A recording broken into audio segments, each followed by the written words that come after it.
gang. We're going to talk about the birth of powerlifting today, largely based around an article from Mr. Peary Rader from 1983. Of course, it was in Iron Man magazine back then. So, since my recent opportunity to participate in the recently formed USPF Legends podcast, I decided I really needed to revisit the roots of not only my own lifting career, but the roots of the powerlifting game itself. How long has competitive powerlifting existed? What's the difference between powerlifting, Olympic lifting, all-around lifting, professional strongmanism, CrossFit, and any other type of sport featuring the lifting of weights and heavy objects? Well, Peary Rader was around before all this really began. And in fact, in this 1983 article that I mentioned, he decided to tell his side of the story. Far back as the late 40s, folks in the iron game began to at least visualize the idea, but before powerlifting came about, there was the Professional Strongman Association, which Peary acknowledged as perhaps not the best start for powerlifting because professionals were just known to be difficult to work with. And so it was decided early on that things might advance more smoothly with powerlifting by working with the amateur crowd. Olympic lifting had been well established by then, and many of its strongest proponents were not big fans of the upstart powerlifting crowd. Guys like Bob Hoffman were heavily invested in Olympic lifting and its success, and were afraid that this new sport would be a talent drain from the strongest athletes of the era. There was even a bit of snobbery among the O-lifting crowd, with athletes and coaches alike feeling that O-lifting required more athleticism, skill, and technique than powerlifting. After all, powerlifting was all about brute power and strength and could be practiced by a gorilla with a little training under his belt. But for the same reasons, it appealed to more of the average Joe types as a sport they could find themselves enjoying and competing in. And though the big power lifts are not devoid of any skill or technique, one could learn the basics of the movements and learn to perform the competitive styles of all three moves in relatively short order. Eventually, though, folks began to realize the possibilities for introducing more newbies into the iron game and what that could mean for gym owners, equipment makers, and people hawking courses, periodicals, supplements, and so on. In the early days, bodybuilding faced its own challenges as well, and many disliked the idea of men and women competing each other just by performing a series of poses on stage without any accompanying feats of strength included to prove oneself as a true strong man or woman. The earliest bodybuilding contests were usually paired with strength contests of some sort. And though Rader himself was pro bodybuilding to a large degree, he asked what the point of a 19-inch arm was if its owner was not also unusually strong. Hoffman and others thought along similar lines. Now, of course, Peary was a tad biased, but he claimed that the early Iron Man newsletters and publications were the most accurate in terms of reporting the status of powerlifting in those days, and that was probably true. The early arena and strength magazines, of which I am privileged to own several, were focused on boxing, wrestling, and all-around lifting, with some O-lifting coverage as well.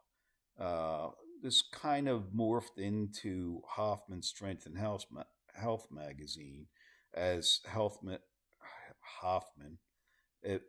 ended up buying out Milo, which was the Philadelphia-based weight company that later did not exist, but then became York Barbell, pretty much. And around that time, also Weeder got into the mix in the early days with his Muscle Builder Power magazine, which has been around for a long time, also. Eventually, Hoffman started his Muscular Development magazine so as not to lose the bodybuilding crowd to Weeder.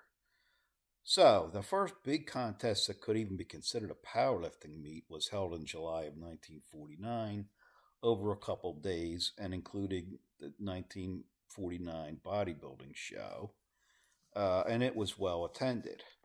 The strongman component was the Continental and Jerk, which they felt would attract some O-lifters as it was close to an O-lift in its performance. This was the start of the amateur powerlifting organization in this country. Then in the fall of 1950, further meetings were held and a new, more inclusive name came about, which was the International Strongman Association, and they decided that membership dues would be set up and so forth. But with mostly professionals involved at that time, there was not enough overall participation to make the sport really grow and thrive at that time. Shortly after this, it was decided to enter more vigorously into amateur competition by connecting with the AAU and the Olympic Lifting Committee. The Olympic Lifting Committee felt that if they could control to some extent what would later be called the Powerlifting Committee, they could prevent it from destroying the popularity and growth of Olympic lifting. The power lifts, or odd lifts as they were called early on, were still not super popular until later in the 50s, and in 1959 a national championship was to be held in Colorado Springs, with the lifts being contested to be, again, the Continental and Jerk, bench press, and squat, no deadlift as of yet. General AAU rules were to be followed, and the same weight classifications that were used in O-lifting were to be used in powerlifting.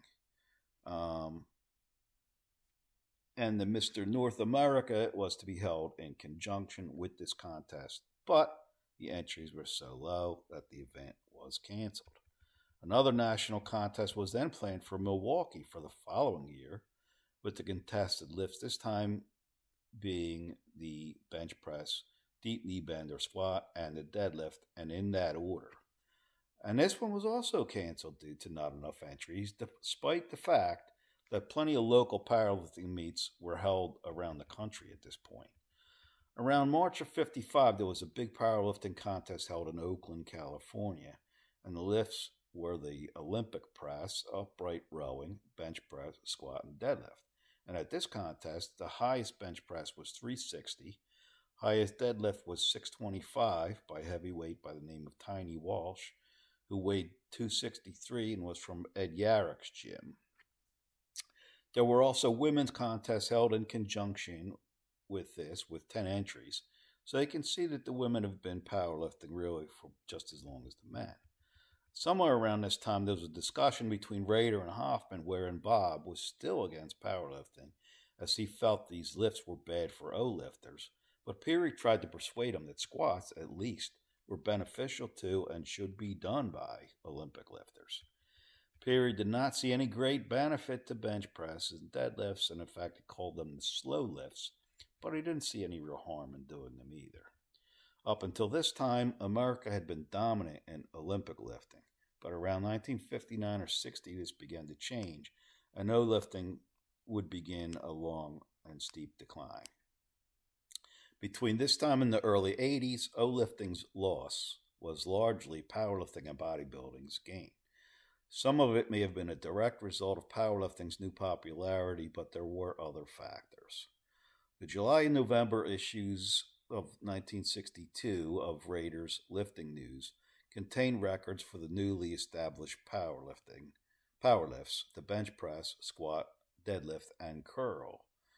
And it was in a 62 meeting of the AAU weightlifting organization in which a verbal brawl ensued, and Rader suggested that powerlifters be allowed their own division of the AAU, but there was not a lot of support from that from other than Peary and a couple other guys. In the March issue of 63 of Lifting News, there was a report of the Southern California Powerlifting Championship, and it was in this contest that Pat Casey, who many of you remember, made his entrance into the world of powerlifting with a 530 bench, a 200 curl, and a 580 squat, and these were the three lifts that were used in that particular contest. In the 64 AAU meeting, it was decided that powerlifting records set before January of 65 would no longer be considered valid, unfortunately, for those who had set such records, and that the three official lifts would be bench press, squat, and deadlift. They talked about, at the time, creating a new weight class of the 242s, but it was tabled for a later date at that time. Did eventually come about. It was also decided that a junior national meet would be held around August and a senior national meet in or around September of every year. So in September of '64, there was a big meet in York, PA, which represented a big turnaround for Hoffman and that group. There was also a big prison meet in Leavenworth that year, and in fact, powerlifting was very popular in prisons in those days. And you may remember guys like Don Blue and some other guys were just very good lifters that were based in prison. Jim Williams, of course, did some prison time too and was a tremendous lifter. At the '65 AAU weightlifting meeting, it was decided to give the annual senior power meet to York and the juniors to Paterson, New Jersey, under a gentleman named Frank Bates. And from this time on, powerlifting was well established and continued to grow in popularity. So I'm going to cut it off there, and we will talk further about how powerlifting progressed from the '60s forward in a future video. And I'm going to sign off. Thanks for watching.